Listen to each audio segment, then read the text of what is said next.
তার হারানোর যে বেদনা, এটা আপনারা অনুভব করছেন, সারা জাতি অনুভব করছে। তার জানা যায় যে কোটি মানুষের উপস্থিতি এটা প্রমাণ করে যে তিনি জনগণের কত আপনজন ছিলেন। দেশ বিদেশ থেকে মানুষ কিভাবে এসেছেন, বিভিন্ন রাষ্ট্রপ্রধানরা কিভাবে শোক জানিয়েছেন, বিভিন্ন সরকার প্রধানদের প্রতিনিধিরা কিভাবে এসেছেন এবং দেশের মানুষ কিভাবে পায়ে হেঁটে এই জানাজা শুরু হয়েছে এবং বিদেশি মিডিয়াগুলি বলেছে কোটি মানুষের উপস্থিতিতে তার জানাজা হয়। এই জানাজায় অংশগ্রহণ করেছে কোটি মানুষ। আজকে আমরা অনুভব করছি বিএনপির চেয়ারপারসন শুধু ছিলেন না, তিনি সার্বভৌমত্বের অতন্ত্র প্রহরী এবং গণতন্ত্রের মা, মাদার অফ ডেমোক্রেসি দেশনেত্রী বেগম খালেদা জিয়া ছিলেন। এটা প্রমাণ হয়েছে দেশ জাতি আজকে হারিয়েছে মহান এক অভিভাবককে, যিনি এই দেশ পরিচালনায় যখনই জাতীয় ঐক্যের ডাক দিয়েছেন তখনই সাড়া দিয়েছেন মানুষ। সেই সাড়াটা মিলেছে আবার তার অন্তিম সজ্জায় শান্ত হওয়ার পরে তার জানাজা। আমরা তার আত্মার মাগফিরাত কামনা করি এবং দোয়া করি আল্লাহ যেন তাকে বেহেশত নসিব করে। মহান স্বাধীনতার ঘোষক শহীদ রাষ্ট্রপতি জিয়াউর রহমানের জানাজা দেখেছিলেন আপনারা।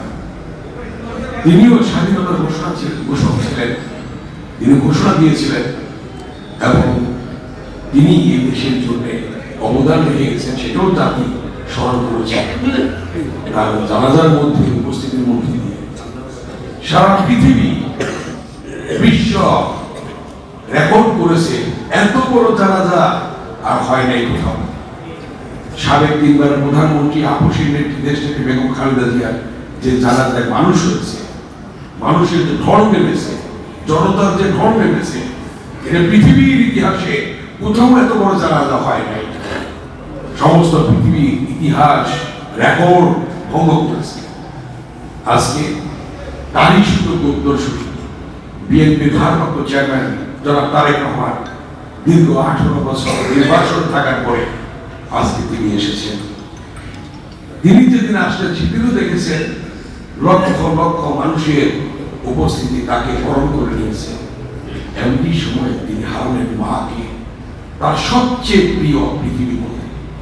আজকে আমরা দোয়া করব দেশনেত্রী বেগম খালেদা জিয়া আপনার মাগফিরাত কামনা করে আল্লাহ যেন তাকে বেহেশত নসিব করেন এবং আমরা দোয়া করব বিএনপির ভারপ্রাপ্ত চেয়ারম্যান জনাব তারেক রহমানের জন্য, তিনি যেন শহীদ রাষ্ট্রপতি জিয়াউর রহমানের যে অসমাপ্ত কাজ, তাদের যে স্বপ্ন ছিল, এবং দোয়া করব আমরা বিএনপির চেয়ারপারসন, তিনবারের প্রধানমন্ত্রী, আপসীর নেত্রী, গণতন্ত্রের মা, জাতীয় ঐক্যের প্রতীক, স্বাধীনতার অতন্ত্র প্রহরী এবং গণতন্ত্রের মা, তার জন্য দোয়া করবো যেন আল্লাহ তাকে বেহেশত নসিব করে।